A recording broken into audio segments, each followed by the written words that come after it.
ఈరోజు రాఖీ కట్టడానికి మీ తమ్ముడి దగ్గరికి వెళ్ళావుగా, ఏమన్నాడు? అరే వాళ్ళు ఈరోజు ఎంత బాగా చూసుకున్నారో తెలుసా నన్ను. ఏమండి మీ అక్క వచ్చారు, రావద్దునా? రా అక్క, కూర్చో. పొద్దున్నుంచి నీ గురించే ఎదురు చూస్తున్నానమ్మా. అదేం లేదు తమ్ముడు, ఇంట్లో పనులన్నీ చూసుకుని వచ్చేసరికి ఈ టైం అయింది. అబద్ధం చెప్పినా నమ్మినట్టు ఉండాలమ్మా.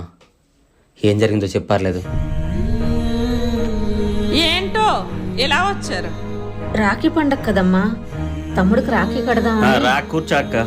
అయినా వాళ్ళ ఇంట్లో సోఫాలు అయ్యి ఉంటాయి ఏంటి? కిందే కూర్చుంటారు కదా. ఏం వదనా? మొన్న సారీ కొన్నాను కదే, అది అక్కకిచ్చే. ఇదిగో తీసుకోయమ్మా. అది నువ్వు ఇంతకు ముందు కట్టిన సారీ లాగా ఉంది కదే. లేకపోతే కొత్తదిమ్మంటారా?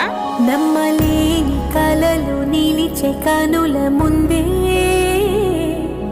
నీకు ఎన్నిసార్లు చెప్పినా తమ్ముడు అనుకుని పరిగెట్టుకుంటూ